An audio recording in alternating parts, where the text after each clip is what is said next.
waa kulan lagu taageerayay xildhibaanka deegaanka Eldas Aadan Keenan Weheliye oo loo qabtay magaalada Mombasa.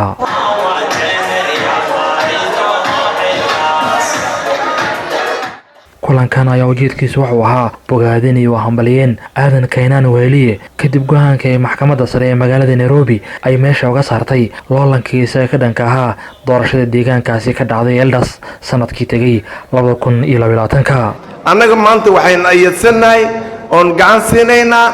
maxkamadda Kenya maxkamadda sare ee xukuntay maxkamada Keenan u xukuntay iyaan gacan siinaynaa mar حق waxaan u leenahay inaan maxkamadda gacan siino sabab wadanka yaan u dhalanay bari annaga ayna qabsanaysaa waan tagaynaa waa naga la xukumaya waa naga la qaadaya raalli baan ku noqonaynaa waa noo la xukumaya raalli baan ku noqonaynaa soo saasma dadkii imaaday iyo dadkii imaaninba waa ku maasantiin ninkaas walaalkayna ee maxkamadda xukuntay baadii fast waxa way maalinka oo horta soo galay madaxlamada fast ninka kuru u ridaan hayani koow maarku siyaasad soo galay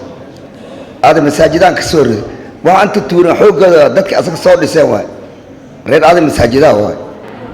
Aadan Keenan waa la garanayna waxa qabadkiisa aad baan soo garanayna marka waxa qabadkiisa aan ku amaano iyo waxyaalo uu damacsana oo xambaarsana oo horumarka uu deegaanka uu ka soo jeeda oo xambaarsana aan yaani aan u aragna meeshan ay waxa soo gali lahaa ninka Ilaahay u qara ninka Ilaahay u qarana haduu maadaama asagu noqdayna aan u sibood galeen oo aan ku taageerno Amina Shale Bule oo xildhibaanad ka tirsan golaha deegaanka ee ismaal goboleedka Kilifi kana tirsan hoggaanka xisbiga Jubilee gobolkan Xeebta oo iyadoo soo qaban qaabisay kulankan ayaa waxa ay sheegtay inay aad ugu faraxsan yihiin guusha Aadan Keenan. aniga maanta aan u faraxsanahay marka koowaad xisbigeena ayaa guuleystay oo ku guuleystay marka waan doorashada gobolka Wajeer gaar ahaan Eldas. Aadan Keenan markii koowaad wuxuu ka soo galay Wajir West 1997 wuxuu ahay musharaxii ugu da'yaray oo 25 sano ku soo galay markii loo fiiriyay waqooyiga raggii hore oo soo galeen ilaa waqtigaas ay 1997 ilaa hadda 30 sano u buuxsantay uu kursiga uu ku soo galay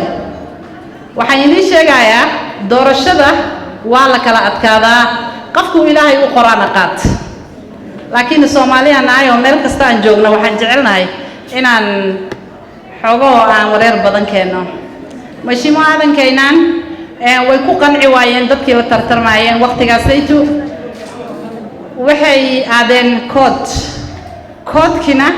mar labaad wuxuu ku guuleystay Mashimo Aadan Keenan markasta ani waa faraxsanahay xisbigayga guuleystay